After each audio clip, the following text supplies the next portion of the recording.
নমস্কার বন্ধুরা, আজ আমি তোমাদের পৃথিবীর সবথেকে বড় কৃষ্ণ মন্দিরে নিয়ে যাব। পৃথিবীর সবথেকে বড় কৃষ্ণ মন্দির বললাম, আশা করি তোমরা বুঝেই গেছো আমি কোন জায়গার কথা বলছি। হ্যাঁ বন্ধুরা, নদিয়া জেলার অন্তর্গত জনপ্রিয় ঐতিহাসিক স্থান মায়াপুর আজ আমি আমার ভিডিওর মাধ্যমে তোমাদের সামনে তুলে ধরবো। মায়াপুর আসা কিন্তু এখন অনেক সহজ। আজকের ভিডিওর মাধ্যমে কিভাবে তোমরা এসি ভলভো বাসে করে কম খরচে একদম ডাইরেক্ট মায়াপুর মন্দিরের সামনে পৌঁছে যাবে, সেই গল্পই তোমাদের সামনে তুলে ধরবো। এর আগে আমি তোমাদেরকে বলেছি ট্রেনে করে কিভাবে সহজে মায়াপুর আসবে, আর আজকে বাসের রুটটা দেব যার মাধ্যমে তোমরা একদম মন্দিরের সামনে পৌঁছে যাবে, তাও আবার খুবই কম খরচে।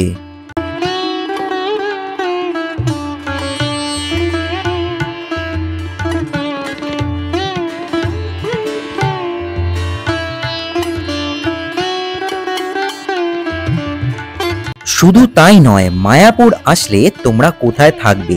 মায়াপুরে তো থাকার জায়গা অনেক আছে, কিন্তু আজকে আমি কম খরচে একটা ভালো জায়গার সন্ধান দেব, যেখানে খুব সুন্দর একটা পরিবেশে তোমরা থাকা এবং খাওয়া পেয়ে যাবে। ভিডিওটা কিন্তু খুবই ইন্টারেস্টিং হবে। এছাড়াও এটাও বলবো কিভাবে তোমরা মায়াপুর থেকে খুব সহজে নবদ্বীপ পৌঁছে যেতে পারবে আর সাইট সিনও করে নিতে পারবে। আর তোমাদের দেখাবো ভাগীরথী এবং জলঙ্গি নদীর অপূর্ব মিলনস্থল। বন্ধুরা, চ্যানেলে যদি প্রথম হয়ে থাকো, তোমাদের কাছে আমার একটাই রিকোয়েস্ট, চ্যানেলটাকে অবশ্যই সাবস্ক্রাইব করতে হবে আর ভিডিওটাকে নিজের পরিবার, বন্ধু বান্ধব, আত্মীয় স্বজনের মধ্যে শেয়ার করে দিতে হবে। চলো আর বেশি বকবো না, শুরু করা যাক আজকের মায়াপুর ভ্রমণ।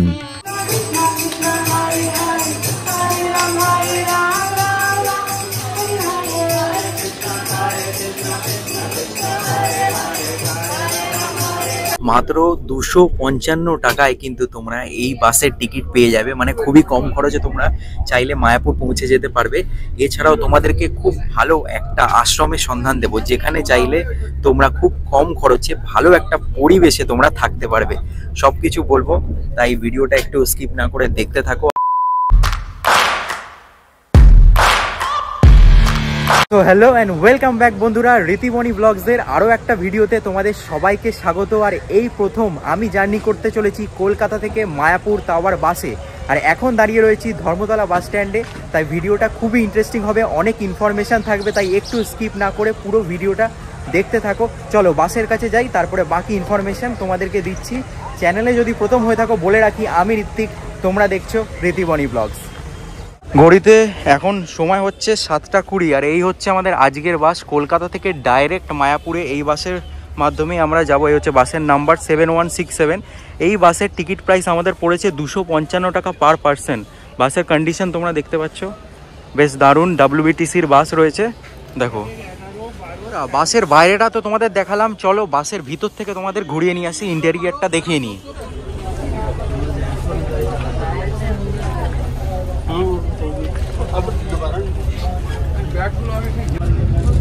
দেখো এক্স্যাক্ট 7:30টায় কিন্তু আমাদের বাস ছেড়ে দিল, একদম লেট করিনি, একদম ডট 7:30টায় কিন্তু আমরা রওনা হয়ে গেলাম মায়াপুরের উদ্দেশ্যে।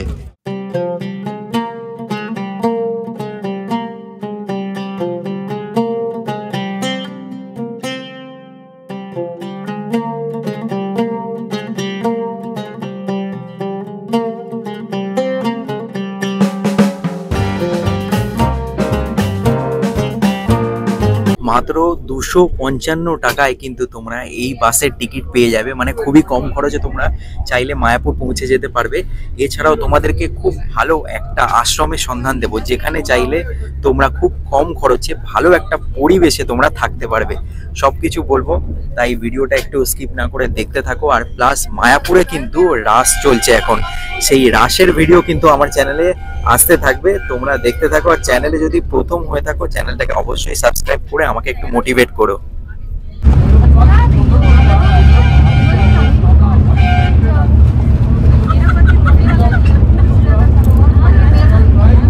দেখো এই বাসের সিট এতটাই কমফোর্টেবল, এরকম পা রাখার জায়গা তোমরা পেয়ে যাবে। এছাড়াও বোতল হোল্ডার কিছু টাঙাতে তোমরা পারবে, এরকম ক্লিপ মতো তোমরা পেয়ে যাবে। এছাড়াও এসি ভেন্ট তো আছেই, দেখো ওইখানে লাগেজ রাখতে পারবে। তো যা যা দরকার সবই কিন্তু অ্যাভেলেবেল আছে। তোমরা চাইলে এয়ারপোর্ট কিংবা বারাসাত থেকেও এই বাসে উঠতে পারো। তো বোর্ডিং পয়েন্টের মধ্যে কিন্তু এয়ারপোর্ট বারাসাত রয়েছে, তো তোমাদের সেক্ষেত্রে অসুবিধা হবে না। আর এই বাসের সব থেকে সুবিধা হচ্ছে এই বাস ধরলে তোমরা ডাইরেক্ট কিন্তু মায়াপুর পৌঁছে যেতে পারবে। মানে কৃষ্ণনগর হয়ে যদি তোমরা ট্রেনে করে যেতে চাও তাহলে কিন্তু তোমাদের আবার অটো কিংবা টোটো করতে হতে পারে, কিন্তু এই বাসে ডাইরেক্ট একদম মন্দিরের সামনে তোমরা পৌঁছে যেতে পারবে। আমাদের বাস কিন্তু এখন 1 নম্বর ক্রস করে গেল, 1 নম্বর থেকে অনেক প্যাসেঞ্জার উঠলো, এবার বাস ডাইরেক্ট গিয়ে দাঁড়াবে বারাসাতে। দেখো এই 1 নম্বর ক্রস করে আমরা এয়ারপোর্ট 2 নম্বরের দিকে যাচ্ছি। ঘড়িতে সময় হচ্ছে এখন 8:40 আর বাস এখন আমাদের বারাসাত কলোনি মোড় ক্রস করে গেল, আর বারাসাত থেকে অনেক প্যাসেঞ্জার উঠলো। এবার ডাইরেক্ট তোমাদের সাথে কৃষ্ণনগরে গিয়ে দেখা হবে, কৃষ্ণনগরে বাস দাঁড়াবে ডাইরেক্ট।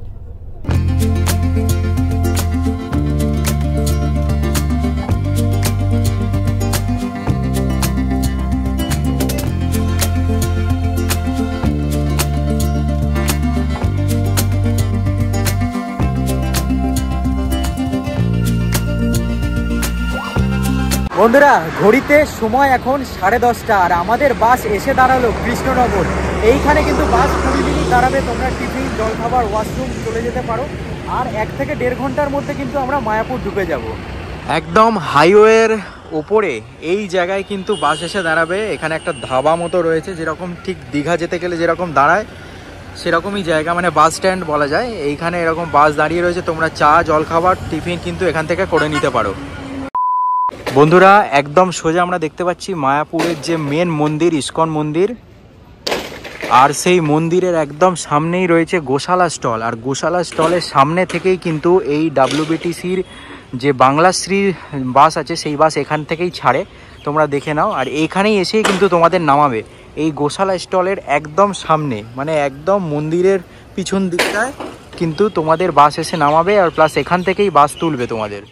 মায়াপুর নামার পর 10 টাকা মাথা পিছু দিয়ে সোজা চলে গেলাম হুলোর ঘাটের উদ্দেশ্যে। এই ঘাট পার হয়ে আমরা রওনা দেব নবদ্বীপের পথে। প্রতি বছর আমরা মায়াপুরেই থাকি, কিন্তু এই বছর আমাদের ইচ্ছা হলো নবদ্বীপে স্টে করার। বন্ধুরা এখান থেকে আমরা লঞ্চে করে চলে যাব নবদ্বীপ। এই যে টিকিট কেটে নিলাম, 10 টাকা করে টিকিট।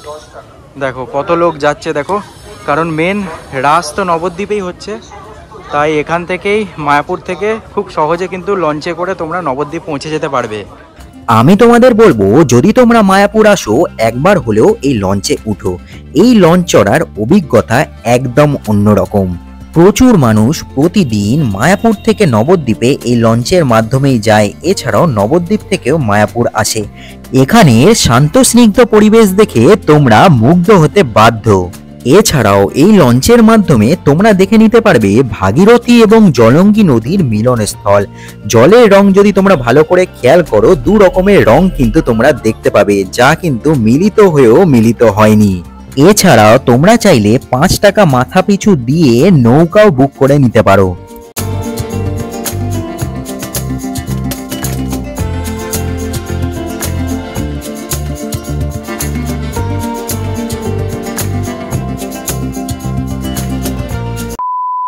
নবদ্বীপে নামার পর 20 টাকা মাথা পিছু দিলেই তোমরা পৌঁছে যাবে কেশবজি গৌড়ীয় মঠে। এইখানেই আমরা আজকে স্টে করব। মায়াপুরের নানা মঠে তো অনেক থেকেছেন, আমি আপনাদের বলবো একবার হলেও এই কেশবজি গৌড়ীয় মঠে থেকে দেখুন। এখানের প্রাকৃতিক পরিবেশ আপনাদের মুগ্ধ করে দেবে। এছাড়াও এইখানে প্রচুর রুম রয়েছে, যেখানে অনেক কম খরচে তোমরা থাকা এবং ভোগ প্রসাদ পেয়ে যাবেন। চলো আর বেশি বকবো না, তোমাদের এই গৌড়ীয় মঠের রুমটা একবার দেখিয়ে নিয়ে আসি। এই কেশবজি গৌড়ীয় মঠে কিন্তু প্রচুর রুম, মানে রুম তোমরা গুনে শেষ করতে পারবে না, এত রুম আছে। আর এই পুরোটাই হচ্ছে মঠ। এই হচ্ছে আমাদের আজকের কেশবজি গৌড়ীয় মঠের রুম। দেখো রুমটা কিন্তু ভালোই বড়, এখানে কিন্তু ডাবল বেড অ্যাটাচ করে দেওয়া রয়েছে। দেখো ভালো বড় রুম, নন এসি রুম, কিন্তু পরিষ্কার পরিচ্ছন্ন, একদম নিট অ্যান্ড ক্লিন। এইখানে কিন্তু ব্যালকানি তোমরা পেয়ে যাবে, খুব সুন্দর পরিবেশ, তোমরা খুব সুন্দরভাবে এখান থেকে উপভোগ করতে পারবে। দেখো অপূর্ব সুন্দর এই মঠের পরিবেশ, তোমাদের মন মুগ্ধ করে দেবে। এরকম সুন্দর ব্যালকানি, রুমটাও দারুণ, 4টে বালিশ দেওয়া রয়েছে। চলো তোমাদেরকে ওয়াশরুমটা দেখিয়ে নিই। দেখো এই হচ্ছে ওয়াশরুম, একদম পরিষ্কার পরিচ্ছন্ন নিট অ্যান্ড ক্লিন ওয়াশরুম, যা যা দরকার সবই কিন্তু এখানে অ্যাভেলেবেল রয়েছে। দারুণ দারুণ, এক কথায় অসাধারণ। তোমাদের এই কেশবজি গৌড়ীয় মঠের রুমের প্রাইসের কথা বলি।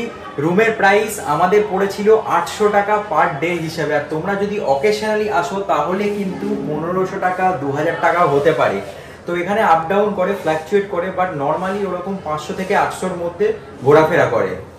এখানে কিন্তু অনেক কটাই গরু আমি দেখতে পাচ্ছি, পুরো একদম গোশালার ভিতরে ঢুকে গেছি। দেখো দারুণ লাগছে দেখতে, অনেক কটা, 1 2 3 4 5 6 7 8 9টা মতো গরু আছে, 9টা 10টা। কেশবজি গৌড়ীয় মঠের ভিতরে কিন্তু খুব সুন্দর একটা গোশালা তোমরা পেয়ে যাবে, যেখানে তোমরা চাইলে গরুকে খাওয়াতেও পারবে। এছাড়াও এই মঠ থেকে একটু দূরেই রয়েছে জল মন্দির। জল মন্দিরে কিন্তু একটা বিশেষ আকর্ষণ হলো এই হরিণ। এই হরিণকে তোমরা নিজের হাতে পাউরুটি খাওয়াতে পারবে। কেশবজি গৌড়ীয় মঠ থেকে 2 মিনিটের হাঁটা পথে তোমরা পৌঁছে যাবে এই জল মন্দিরে। দেখো মায়াপুরের জল মন্দিরে আসলে তোমরা এরমভাবে হরিণকে খাবার দিতে পারবে, কি সুন্দর। দেখো পাউরুটি দিতে পারবে, টাচ করতে পারবে। দেখো মারপিট লাগিয়ে দিয়েছে পাউরুটি নিয়ে, কি সুন্দর।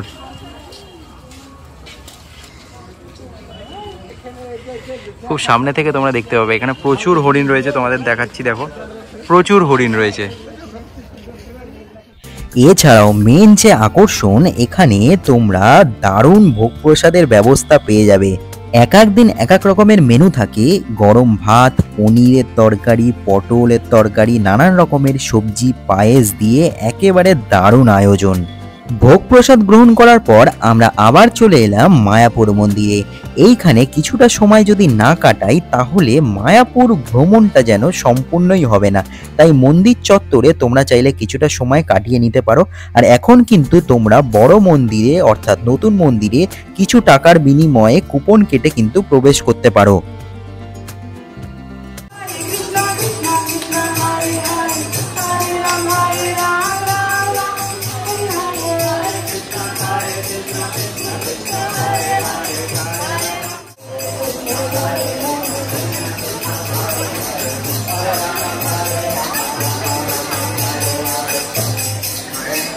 বন্ধুরা, নবদ্বীপের রাসের ভিডিও যদি না দেখে থাকো তাড়াতাড়ি চ্যানেলে ভিজিট করে দেখে নাও, ভিডিও কিন্তু আপলোড হয়ে গেছে। আজকের ভিডিওটা এই অবধি থাকলো, দেখা হচ্ছে নতুন আরেকটা ভিডিওর সাথে খুব তাড়াতাড়ি।